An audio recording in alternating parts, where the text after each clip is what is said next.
Have you ever felt like life is a constant battle?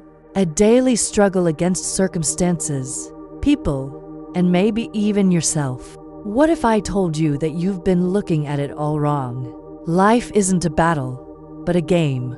And once you learn the rules, you can become a master at playing it.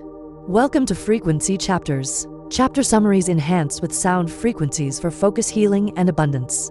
Today we are diving into a classic that has transformed countless lives. The Game of Life and How to Play It by the incredible Florence Scovel Shinn.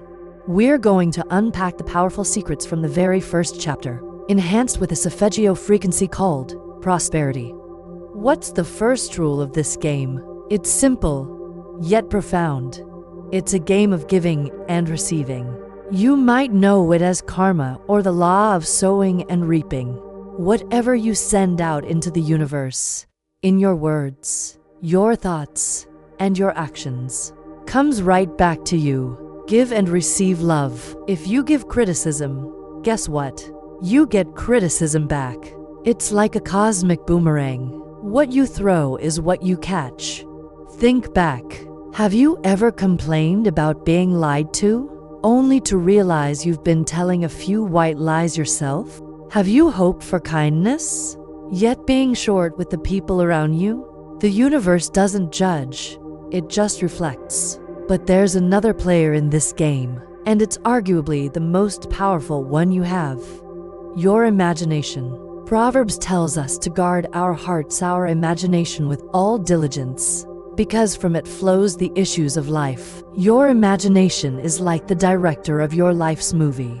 It's constantly creating the scenes that will eventually play out in your reality. Shinn calls the imagination the scissors of the mind, always cutting out the pictures you hold there. Sooner or later, you meet these creations in your outer world. This is why what you focus on expands. Have you ever worried about getting sick? Maybe you read about a rare disease and couldn't stop thinking about it. Shinn tells a story of a man who did just that.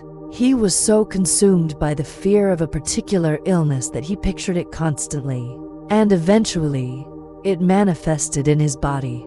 He literally became a victim of his own distorted imagination. That's a scary thought, but it reveals a powerful truth.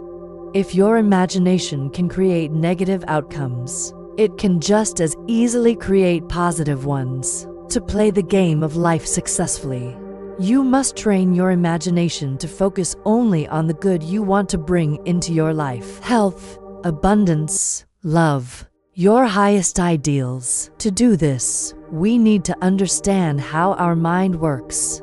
Think of it in three parts: the subconscious, the conscious, and the superconscious. The subconscious mind is pure, undirected power. It's like a genie in a bottle, ready to grant your wishes, but it doesn't think for itself. It simply acts on the instructions it's given. Whatever you feel deeply or picture clearly gets impressed upon your subconscious, and it will work tirelessly to bring that picture to life, down to the smallest detail. Shinn shares a striking example of a woman, as a child, loved to play widow. She'd dress up in black and everyone found it amusing. As an adult, she married a man she adored, but he passed away shortly after. She spent years in mourning, wearing the very clothes she had imagined as a child. The picture she created was so vivid that her subconscious mind manifested it, without any regard for the heartache it would cause. This isn't to blame her, but to show the incredible power of the images we hold. The conscious part of your brain. This is your everyday thinking brain. It's the part of you that sees the world as it appears to be, with all its limitations, disasters, and problems. It's the voice of doubt and reason.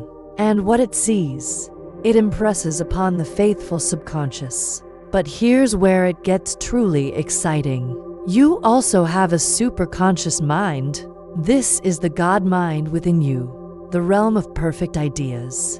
It holds what Plato called the perfect pattern or the divine design for your life. There is a place only you can fill, something only you can do. Your superconscious mind knows this plan. It often flashes into your conscious mind as a big dream, an ideal that seems hard to believe. But in reality, that's your true destiny calling to you from the infinite intelligence within. Many of us are completely unaware of our divine design.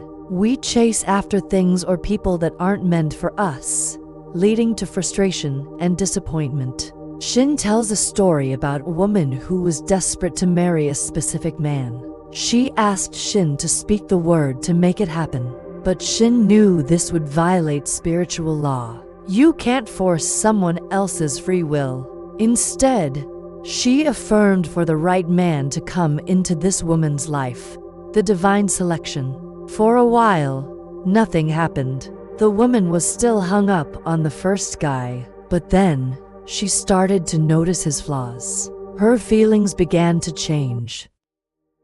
Soon after, she met a new man who instantly adored her and said all the things she had dreamed of hearing. She fell in love and completely forgot about the first man. This is the law of substitution. When you let go of what isn't right for you and open yourself to your divine plan, the universe doesn't leave a void. It provides the perfect equivalent, or something even better, without any sense of loss. This is what it means to seek first the kingdom of God, to seek the realm of right ideas, your divine pattern, and all these other things will be added unto you. Your words also play a massive role in this game. By your words you are justified, and by your words you are condemned.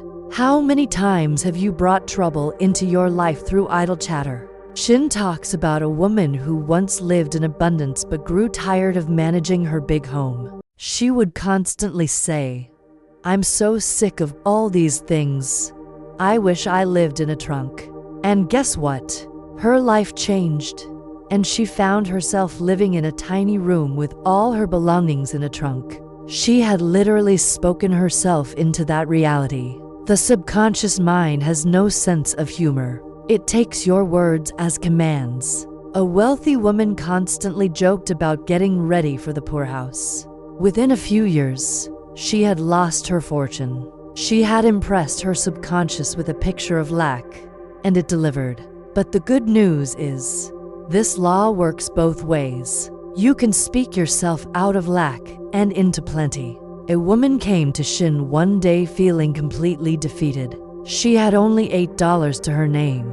Shinn told her to bless those $8 and multiply them, just as the loaves and fishes were multiplied. Then she asked the woman, "What's your hunch? What does your intuition tell you to do?" Intuition is your inner guidance system, your direct line to the superconscious. The woman's hunch was to go home to a distant city, even though it seemed illogical. Shinn told her, "Never violate a hunch," and gave her a powerful affirmation. Infinite Spirit, open the way for great abundance. I am an irresistible magnet for all that belongs to me by divine right. The woman went home, reconnected with an old family friend, and through a series of miraculous events, received thousands of dollars. Your good is always on your path, but you must claim it through desire, faith, or the spoken word. You have to make the first move. Ask, and it shall be given you. Seek, and you shall find. Don't let doubt and fear stand between you and your highest ideals. Fear is your only enemy. It's just faith in a negative outcome. Instead of having faith in failure, have faith in success. Instead of having faith in lack, have faith in abundance. The object of the game is to see your good clearly and erase all mental pictures of evil.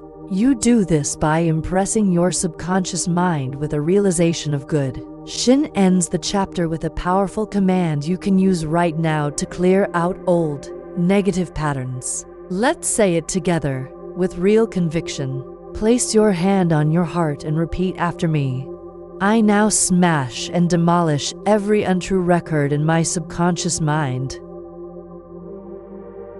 They shall return to the dust heap of their native nothingness. for they came from my own vain imaginings. I now make my perfect records through the Christ within the records of health, wealth, love, and perfect self-expression.